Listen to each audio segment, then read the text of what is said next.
Bonjour à tous et bienvenue pour ce tutoriel consacré au langage C. Aujourd'hui, je vous parlerai des tableaux dynamiques en C.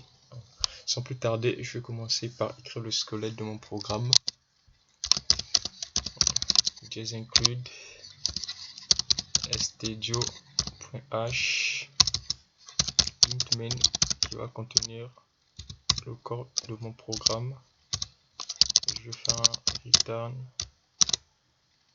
0. Voilà, lors de mon précédent tuto dont je mettrai le lien dans la description, j'ai parlé des tableaux statiques. Donc aujourd'hui, je vais longuement parler des tableaux dynamiques. Avant de commencer, je vais vous montrer un petit dessin d'illustration.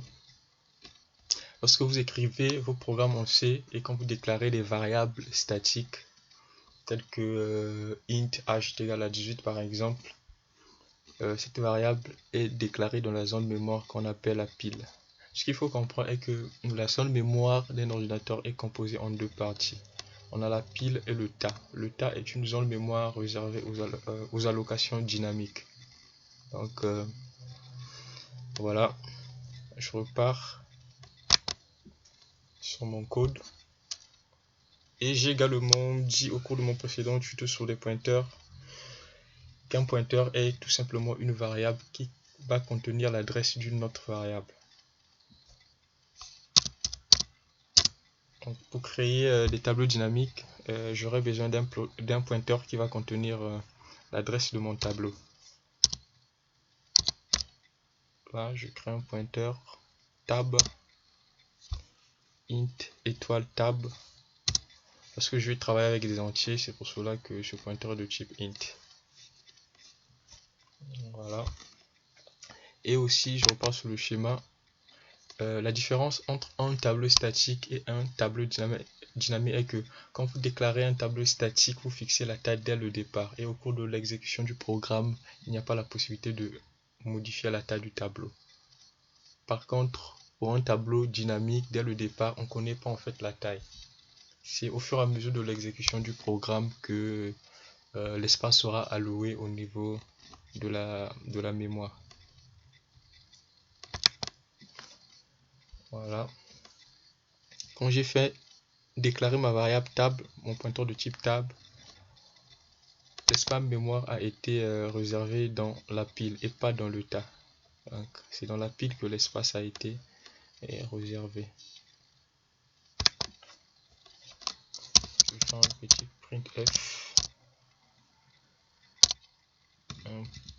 printf. Voilà. Bon, comme donné au cours de cet exercice, on demandera à l'utilisateur en fait, dès le début du programme d'entrer la taille du tableau. Donc la taille du tableau sera saisie par l'utilisateur via son clavier. Donc je vais écrire un petit message pour orienter l'utilisateur. En printf, entrer la taille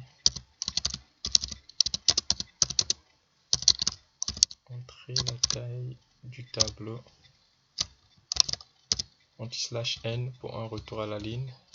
On va récupérer la valeur avec la fonction scanf 100% des /n pour un retour à la ligne. Et voilà, dimension dim. Je vais déclarer ma variable dim qui a pour type int. Voilà. Donc ce petit bout de code, qu'est-ce que ça fait en fait? Ça permet à l'utilisateur de rentrer, de fixer la taille du tableau, de la dimension du tableau dès le départ. Donc si l'utilisateur tape 5 sur son clavier, ça veut dire que notre tableau aura pour dimension 5. Une fois que l'utilisateur saisit la taille du tableau au clavier, on va allouer la mémoire dans le tas. L'allocation de la mémoire dynamique se fait avec la fonction malloc. C'est une fonction qui se trouve dans la bibliothèque stdlib.h.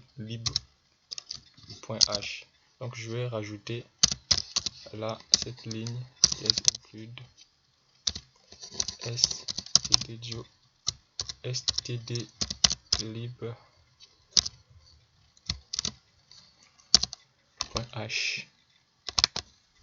Donc je vais faire un malloc de dim fois size of int. Donc mon pointeur tab va recevoir cette instruction. Donc dim fois size of int.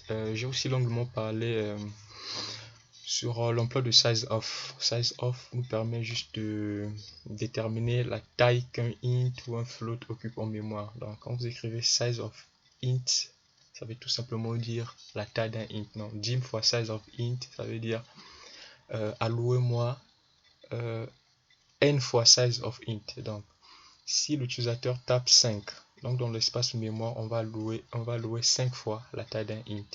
Donc 5 fois la taille d'un int, ça fera 5 fois 4 octets. Parce qu'un int occupe dans la mémoire 4 octets. Et comme je viens de le dire, tab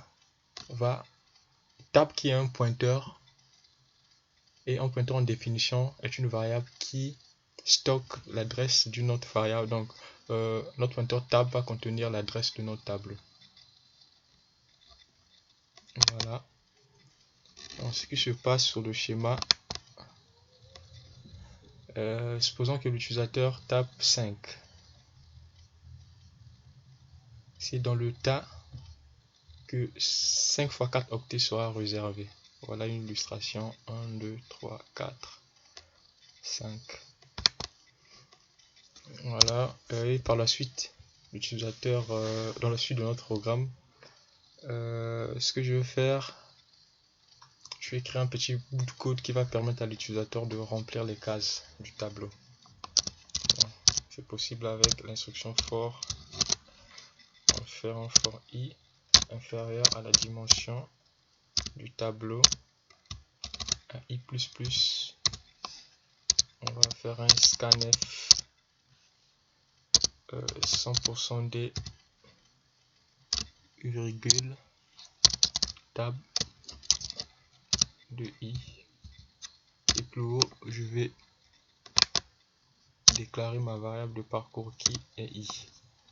Voilà, là l'utilisateur a bien rempli le tableau. Quand vous utilisez for, ça ne sert pas de mettre les accolades.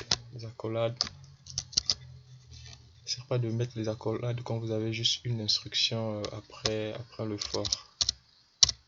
Donc en l'occurrence là on a juste un scanf après le for, donc ça ne sert pas de mettre les accolades. Par contre si vous avez plusieurs instructions qui se suivent après le for, là vous pouvez mettre les accolades.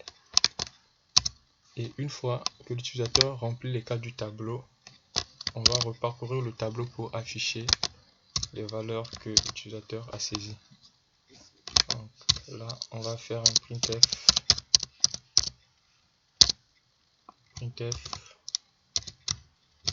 100% d.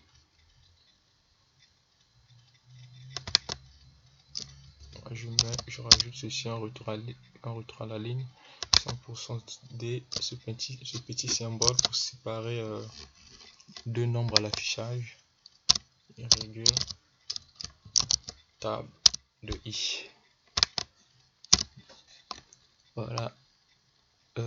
Je vais écrire un petit message. Voilà, voici les nombres saisis. C'est les nombres saisis. Alors, je vais exécuter tout ça.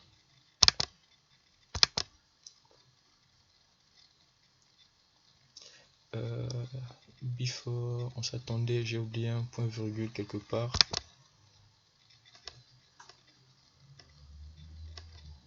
J'ai oublié un point virgule quelque part. C'est à la ligne. Tac, tac, tac, tac. Tac, tac, tac.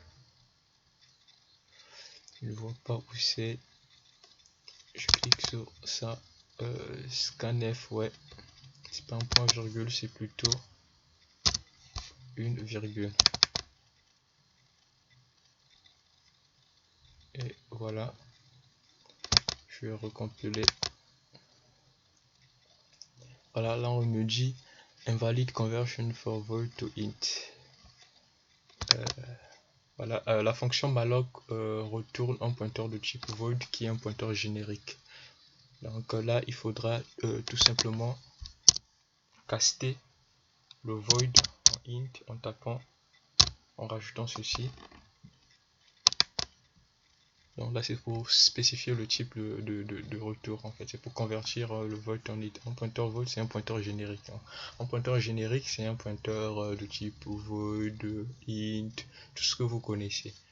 Donc, certains compilateurs laissent passer, mais là, le compilateur m'oblige à caster le type de retour. C'est pour cela que j'ai rajouté ça pour spécifier que en retour on a besoin d'un pointeur int, le type int. Donc j'ai converti le void en int. C'est tout simplement la spécification. J'ai spécifié que nous avons besoin d'un int en retour. Donc c'est une conversion. Voilà, je vais recompiler. Voilà, ça passe. Entre la taille du tableau,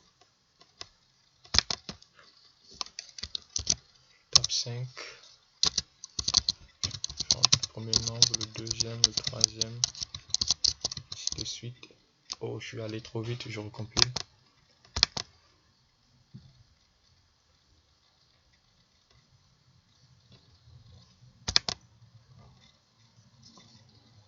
Taille du tableau 5, je rentre le premier nombre, le deuxième nombre, le troisième nombre.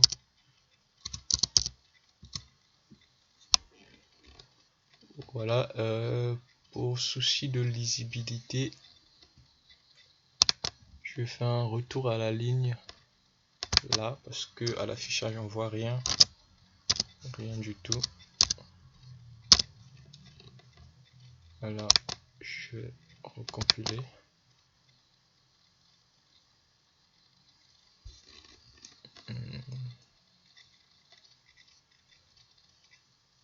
Voilà, bon.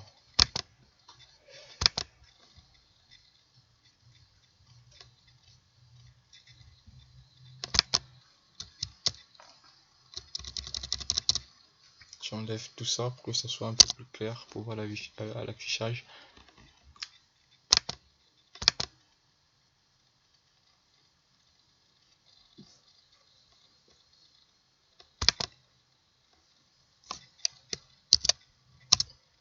La taille du tableau est 5. Je saisis les nombres pour remplir le tableau. Voilà les nombres que l'utilisateur a saisis au clavier. 13, 14, 14, 16. Le tableau de taille 5, on a 1, 2, 3, 4, 5 nombres à l'affichage.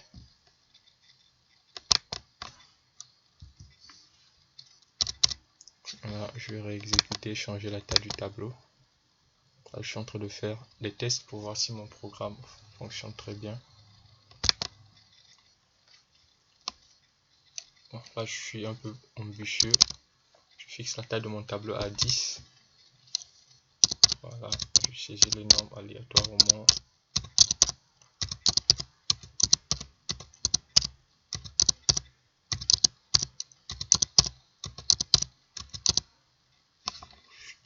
Je suis trop rapide. Ça c'était pour 5. Il faut que je me concentre parce que ça va trop vite. Je répète l'expérience. 10, la table de mon tableau.